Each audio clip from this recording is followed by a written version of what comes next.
जरा सोचिए, अगर नेगोशिएशन यानी मोलभाव के बारे में अब तक जो कुछ भी सीखा है वो सब गलत हो तो?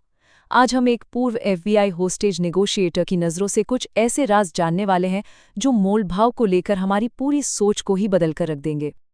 अक्सर यही माना जाता है ना, कि भाई जिसके तर्क में दम होगा जीत उसी की होगी। लेकिन क्या नेगोशिएशन सच में सिर्फ लॉजिक और तर्कों का ही खेल है? आज इसी सदियों पुरानी सोच को हम चैलेंज करने वाले हैं। सालों से हमें यही सिखाया गया है कि इमोशंस को साइड में रखो, दिमाग से, लॉजिक से काम लो।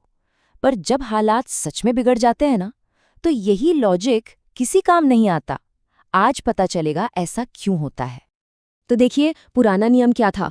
तर्क से काम लो और चलो भाई कोई बीच का रास्ता निकाल लो। लेकिन नया नियम कहता है नहीं, भावनाओं को समझो, सामने वाले के दिल तक पहुंचो। ये सिर्फ एक छोटा मोटा बदलाव नहीं है, ये तो एक पूरी क्रांति है सोचने के तरीके में। जरा सोच कर देखिए, कोई इंसान बहुत डरा हुआ है या गुस्से से पागल हो रहा है, क्या उसे लॉजिक देकर शांत किया जा सकता है? कभी नहीं, बिल्कुल नहीं। और यही वजह है कि गेटिंग टू यस जैसी फेमस किताबें भी उस वक्त पूरी तरह फेल हो जाती हैं जब इमोशंस हाई हों। तो सवाल ये है कि फिर काम क्या करता है? वो कौन सी चाबी है जो हर मुश्किल ताले को खोल दे? जवाब हमारी भावनाओं में ही छिपा है। हम सबको लगता है कि हम बड़े लॉजिकल हैं, बड़े समझदार हैं, पर सच तो ये है कि हमारे हर फैसले के पीछे इमोशंस ही होते हैं। क्रिस वॉस की ये एक लाइन सब कुछ साफ कर देती है। भावनाएं तथ्य नहीं, इंसानी बर्ताव को चलाती हैं। ये बात सब कुछ बदल देती है। चाहे सामने कोई बैंक लुटेरा हो या ऑफिस का बॉस, जब तक उनके दिल की बात नहीं समझेंगे तब तक जीतना नामुमकिन है। एक कहानी है, मैनहट्टन में एक बैंक लुटेरे ने कुछ लोगों को बंधक बना लिया। एफबीआई ने हर पैंतरा आजमाया, लॉजिक दिया, वादे किए, लेकिन वो आदमी टस से मस नहीं हुआ। घंटों तक जब कुछ काम नहीं आया, तब बॉस को ये बात समझ आई कि वो लोग उसके दिमाग से बात कर रहे हैं, जबकि बात तो उसके दिल से करनी चाहिए थी। बस वही एक पल था जिसने नेगोशिएशन की पूरी दुनिया ही बदल दी। तो फिर वो जादुई टूल है क्या जो लॉजिक की जगह लेता है? उसे कहते हैं टैक्टिकल एम्पैथी। और यकीन मानिए, ये सोचने का पूरा तरीका बदल कर रख देगा। अब ये सिर्फ किसी के इमोशंस को समझना नहीं है, नहीं, उससे कहीं बढ़कर है। ये उनकी भावनाओं को पहचान कर उन्हें लफ्जों में बयां करने की कला है, ताकि सामने वाले को लगे हाँ, ये इंसान मुझे समझ रहा है। और भरोसा बनाने का इससे तेज तरीका कोई और नहीं है। एक बात साफ कर दूं, ये समझना कि कोई गुस्से में क्यों है, इसका मतलब ये बिल्कुल नहीं है कि उसके गुस्से को सही ठहराया जा रहा है। नहीं, इसका मतलब सिर्फ ये है कि हम मान रहे हैं कि हाँ, वो ऐसा महसूस कर रहा है। ये कोई कमजोरी नहीं है, बल्कि ये तो सबसे बड़ा हथियार है। देखिए, जब किसी इंसान को ये महसूस होता है ना कि उसे समझा जा रहा है, तो वो अपने चारों तरफ जो दीवारें बनाकर रखता है वो गिरने लगती हैं। फिर वो डिफेंसिव होने के बजाय खुलने लगता है, और बस असली जानकारी वहीं से निकलनी शुरू होती है।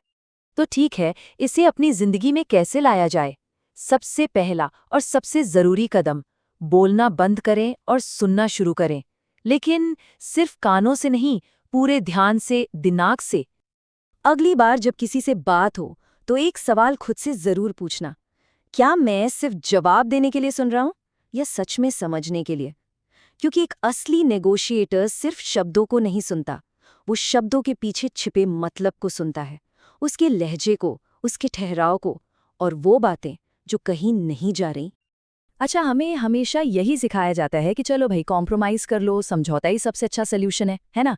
लेकिन क्या हो अगर मैं कहूँ कि कॉम्प्रोमाइज़ करना अक्सर हारने के बराबर होता है? इसे एक उदाहरण से समझते हैं।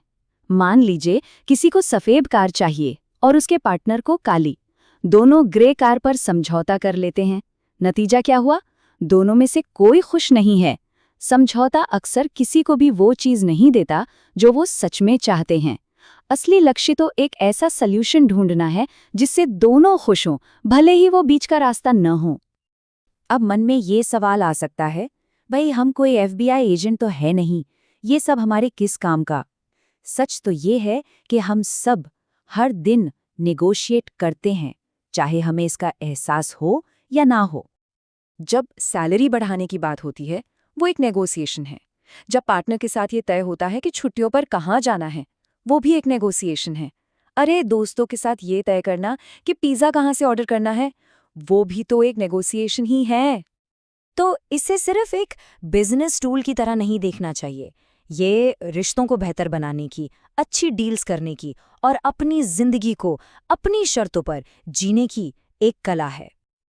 तो मेरा आखिरी सवाल बस यही है, अपनी अगली बातचीत में क्या सिर्फ जवाब देने के बजाय समझने की कोशिश की जाएगी? क्या पता क्या कुछ नया सामने आ जाए, शायद कुछ ऐसा जो हैरान कर दे। इस पर जरूर सोचिएगा।